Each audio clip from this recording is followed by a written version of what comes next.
Alright, so in today's video, my intention is to talk about the Branson 3015R and why I chose this tractor over some of the others.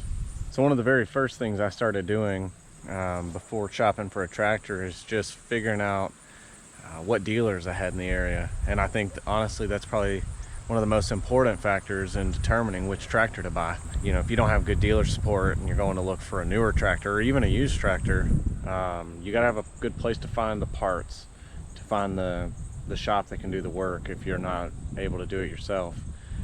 And for some of the repairs, frankly, even if you can do it yourself, sometimes it's just better worth the time to pay a professional to take care of it.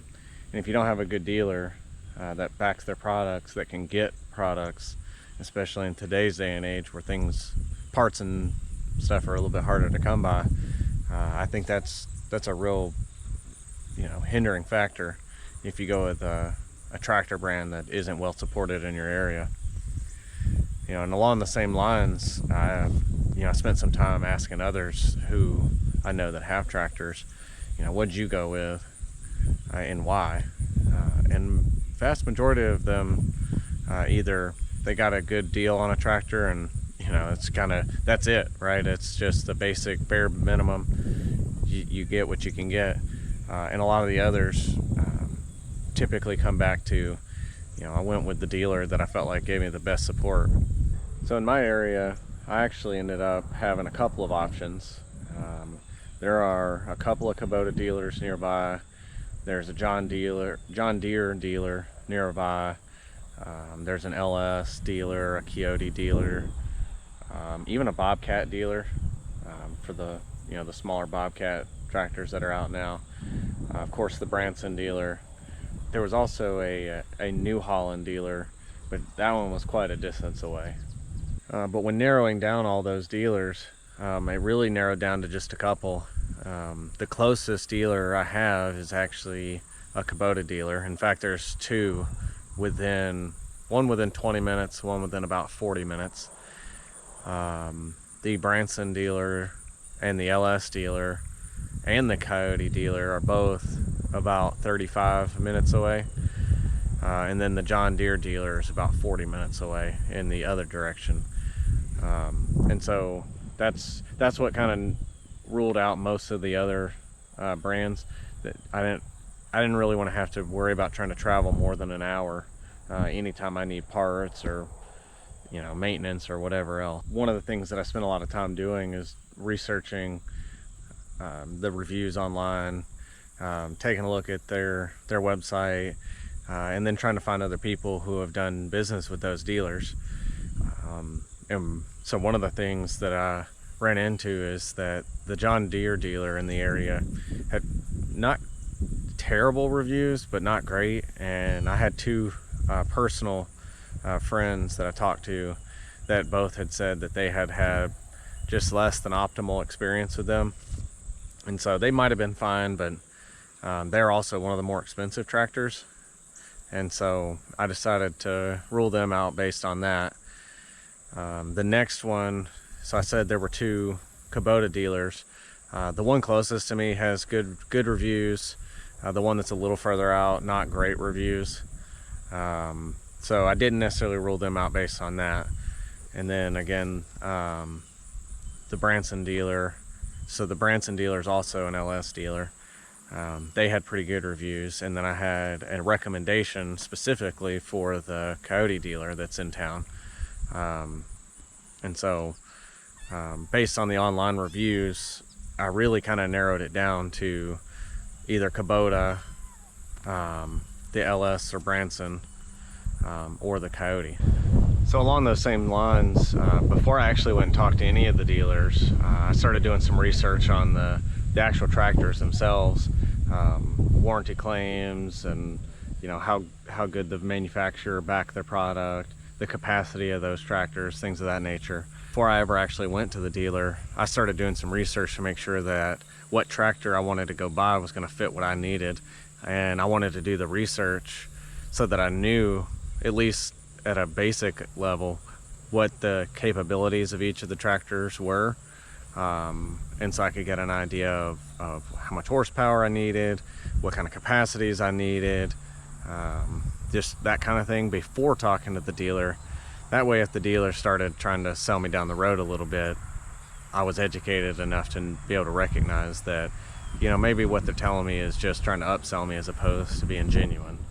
And so I think it's important to do some base level research on what it is you're going to look at before you ever step into the dealership, because there are some dealers that'll be extremely honest with you. They'll take care of you. And then there's other dealers that I think they're just trying to make as absolute much money on you as possible. And especially whenever you have somebody that knows absolutely nothing when they're going in. And I would put myself near that level where I've never personally bought a tractor. I've been around tractors a little bit growing up, and of course I got some family with tractors. But there are some dealers that if they figure out that you don't know anything, they'll take full advantage of you and they'll try to sell you the moon. And so just make sure you educate yourself a little bit so that if you start getting that kind of thing from the dealer, you can walk away from that situation. After I did my research, I decided to call up a couple of dealers and just get some basic information, find out what they were basically pricing their tractors at, what they had in stock, so I didn't want to have to wait for months. Find out if they were running any sort of package deals, because a lot of dealers will do that, where if they can sell a couple of things together, you can get a little bit better deal and price on those things. And even if not, you can definitely barter with them. But if you're going to need a couple things, if you can buy them all together, typically you can talk the dealer into a better deal. And so when I called the dealers, I had basically narrowed it down to 3 different brands of tractor that I was going to look at. At this point, it was either going to be the Kioti, the Branson, or the LS. And the Kubota was still technically on the table at that time. But after calling around, the price point of the Kubota is really what kind of shifted me away from them. Again, not a bad tractor, and as far as dealership network, they got the best dealership network in my area. But I needed more tractor than I could afford in the Kubota line. And so that's ultimately what ruled them out. And I'll get into details on the specifics of the specs and stuff of why I chose the Branson over the others. But at that point in the process, that's where I was at. I'm gonna jump kind of to the pointed part, which is it mostly come down to cost. After I felt like the dealer was going to be a decent dealer, it all come down to the base costs. And the number one reason why the Kubota got ruled out early, as compared to the other 3 that I've mentioned, in order to get a larger tractor with the Kubota, it was going to be well into the 30s. And I knew I was going to need some other implements. I for sure needed a bush hog, and was hoping to get maybe a couple of other things. And I just wasn't going to be able to get that with the Kubota unless I bought a smaller Kubota. The Kioti was a little more expensive as well, but there wasn't as much difference as the Kubota. And so with that, I was pretty much left with 3 options. It was the Branson, the LS, or the Kioti. And the Kioti was kind of along the same lines. It's a good tractor, but just like with the Kubota, it was going to take more money to get somewhere in the same ballpark in terms of capacity and performance and things. And so at that point I decided I'm going to go ahead and work with the dealer who sells both the LS's and the Bransons. Of all the tractors, the Branson was not the cheapest. The LS would have probably been the cheapest, and then the Branson and the Kioti were pretty close in cost.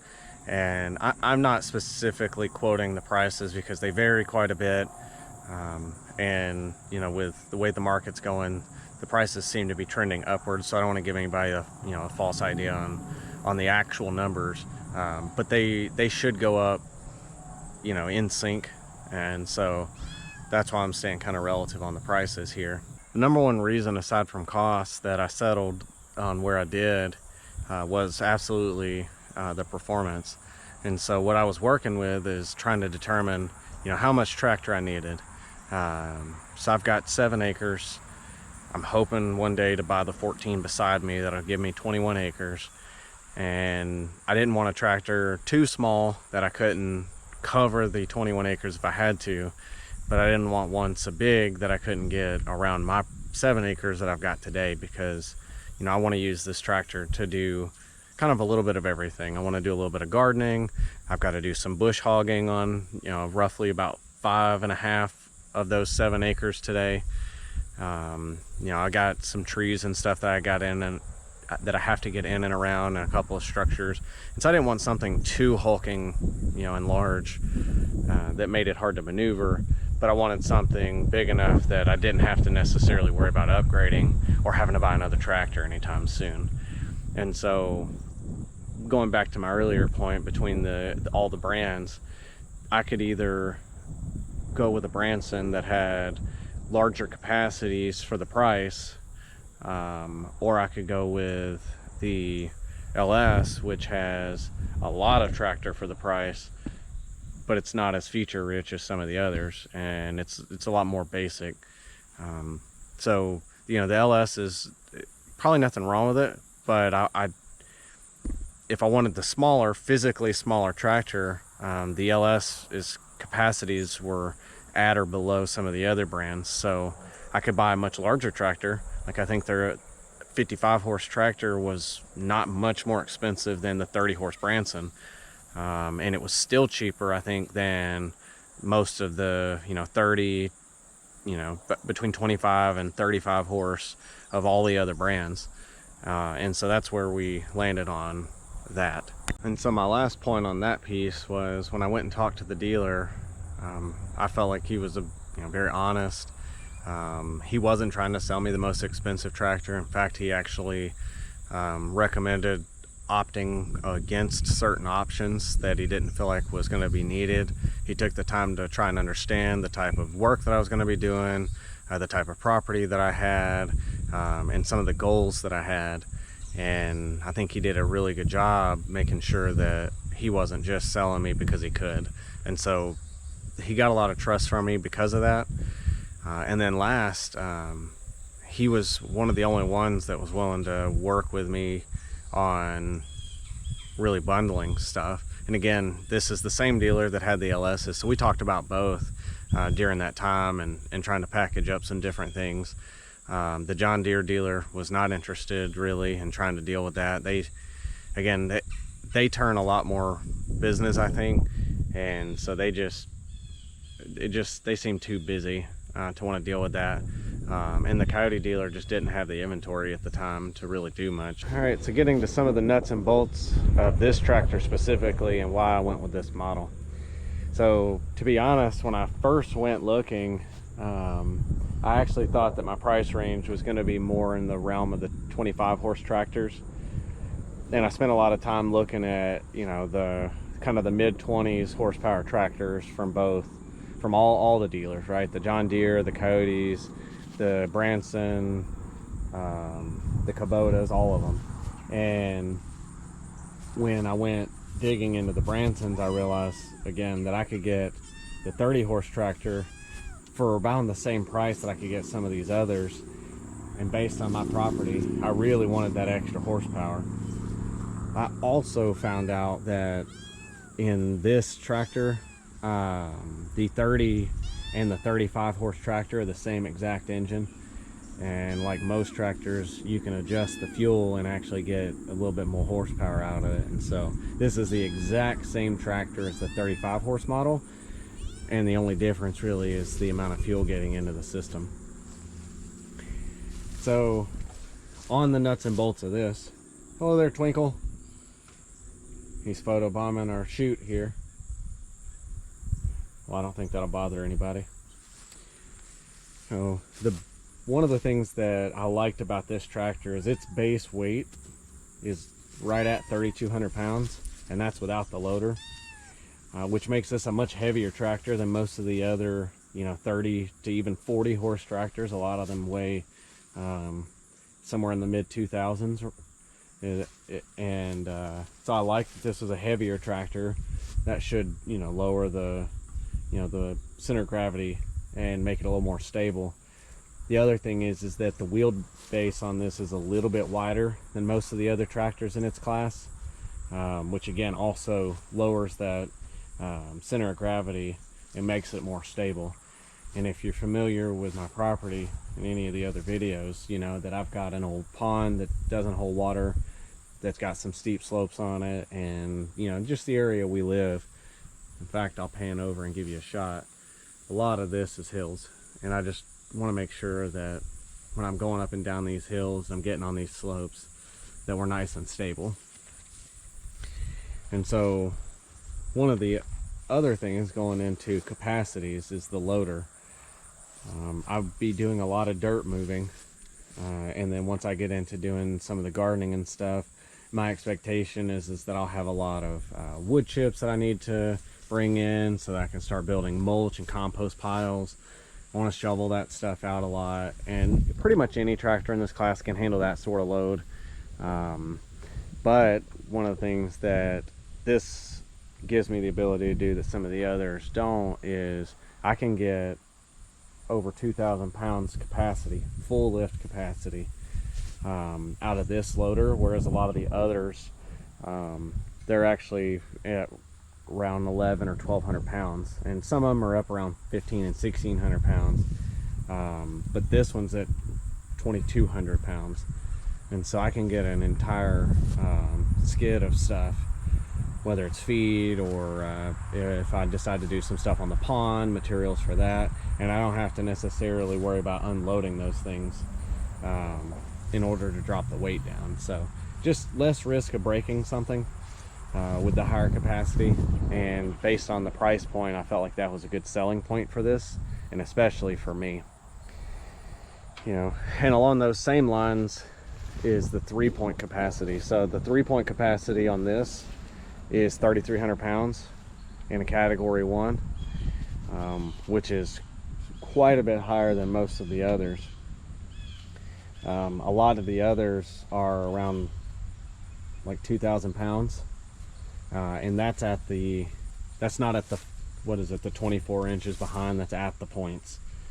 And so it gives you a lot more flexibility on stuff back here. And one of the things I'm thinking about doing is you know, building a platform to be able to put some stuff in, essentially like a little mobile, I'll call it a mobile barn, and that's going to put a lot of weight, and so I like having that extra capacity back here. Again, overkill maybe, but it gives you flexibility, and I don't have to necessarily worry about hitting a limit and breaking something.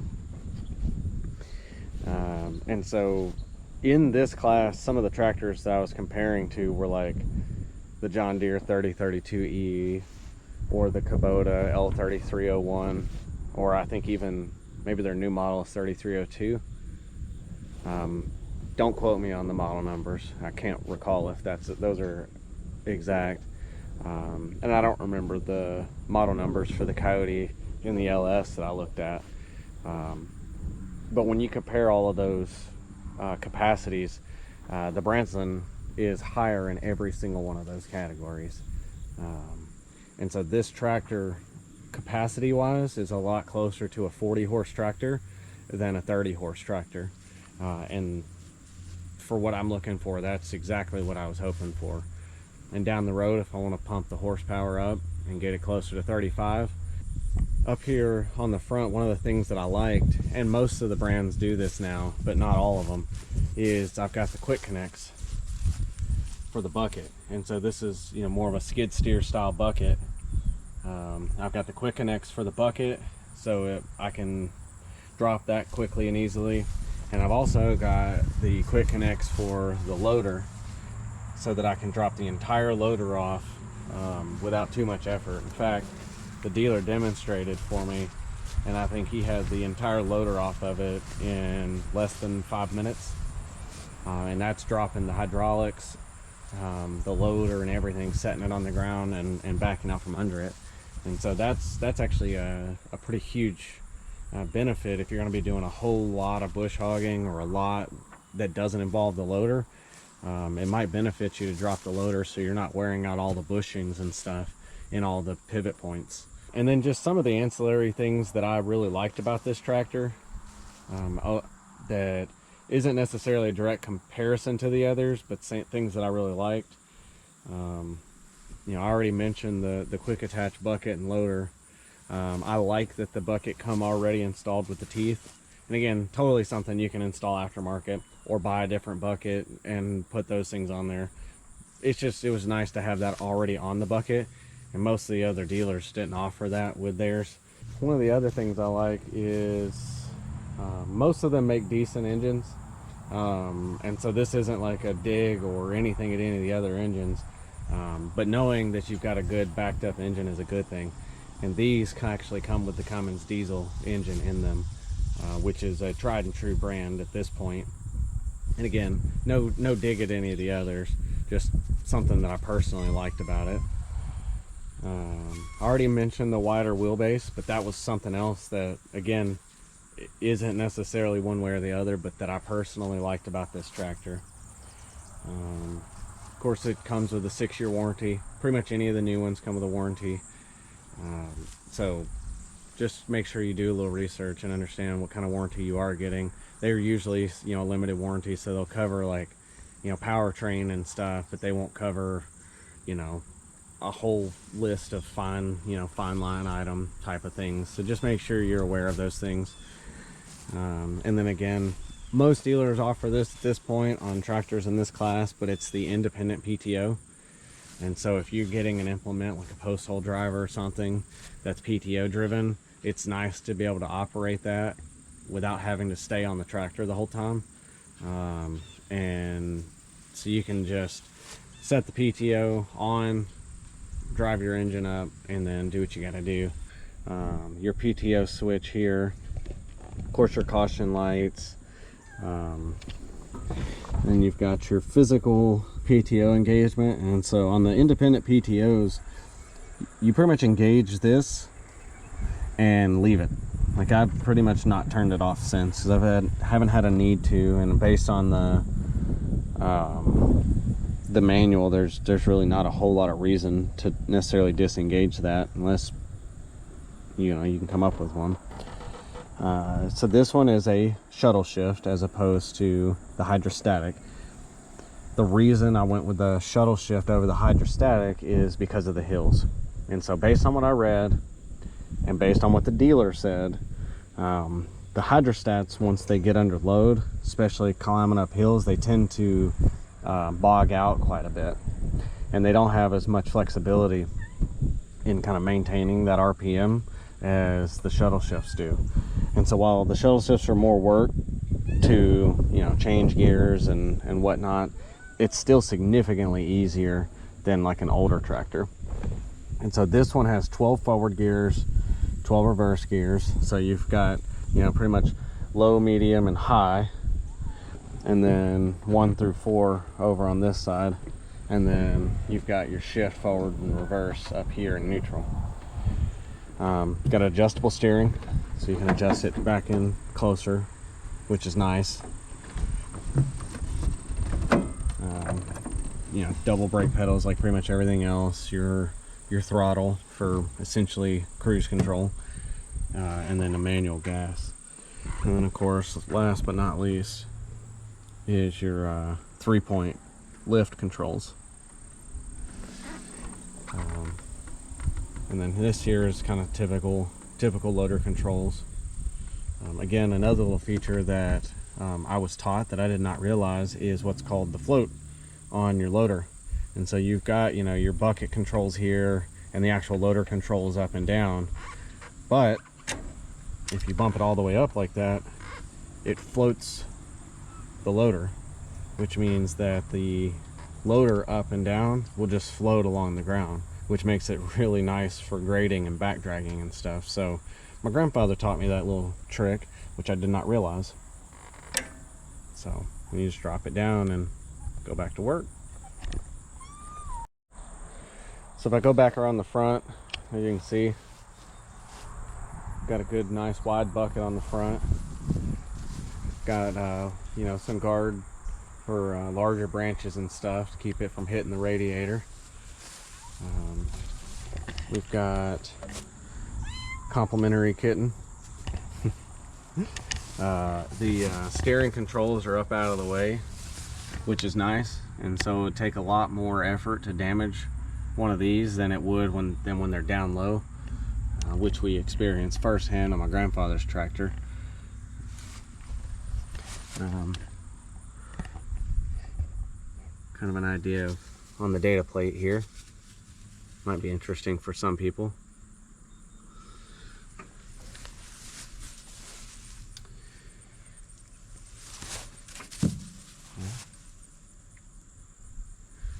And then if we come back here to the back, one of the things that I haven't really taken any video of at this point is the angle. And so I incorrectly quoted a 5-foot angle in the other video. This is actually a 6-foot angle. I've only gotten out and used it once to try to do a little work in the pond, which I was in a kind of a hurry, so I didn't get a chance to get any video of that. But I'll go back and do a follow-up. It's typical like any other angle blade. This one spins both directions, so you can push or pull, you can tilt it left to right, you know, typical stuff there. The one complaint that I've had so far with this tractor though is the factory top link. That top link is so short compared to what I think most tractors would end up needing. And so when I'm bush hogging, I can't adjust it out far enough to keep the bush hog on the ground when I go up even some of the slighter inclines.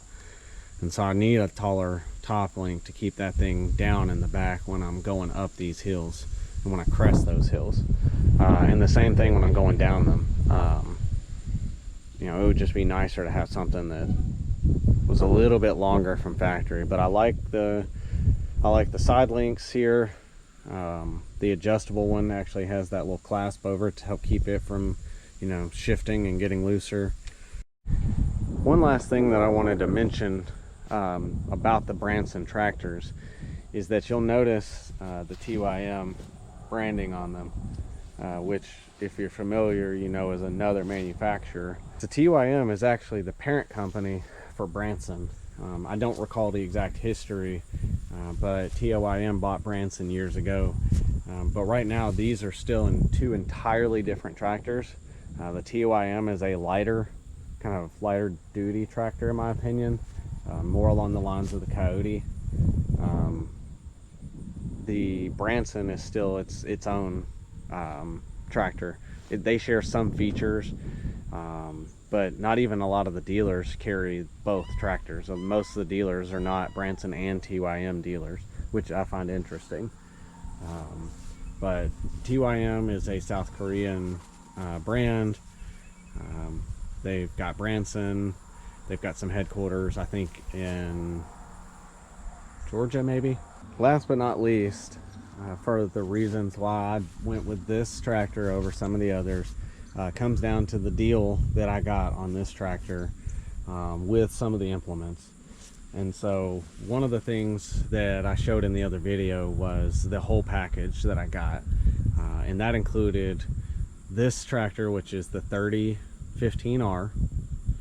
I've got the 6-foot angle blade, I got a 5-foot bush hog, and I got a 20-foot dual axle trailer. That's two 3,500 pound axles.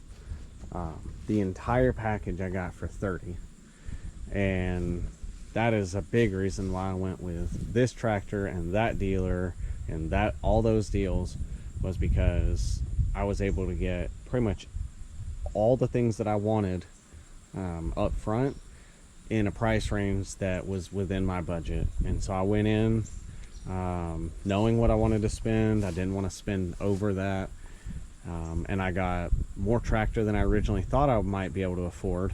Again, thought I was going in potentially buying a 25 horse tractor, ultimately ended up with the 30 and got the entire deal still for in my budget. And so you know, just don't overlook these guys. I know their dealer network is not as large as some of the others, but I think it's a good tractor and worth looking into. All right, and those are all the reasons why I ultimately ended up with the Branson 3015R. It's been a good tractor so far. I've put about 10 hours on it. My plan is to run it, you know, hopefully up to its 50-hour maintenance mark, and then potentially do like a product review, you know, what I like, what I don't like, that sort of thing, and you know, basically do a was it worth it video. But for now, I think this has been a good purchase. It's definitely been a help on the farm. As I've shown in some other videos, we managed to get the property all cut, so can't complain there. You know, if there's anything I've missed, or if there's any details or questions, I'd be happy to try to address those. So feel free to give me some feedback and let me know what you'd like to see next. Thanks.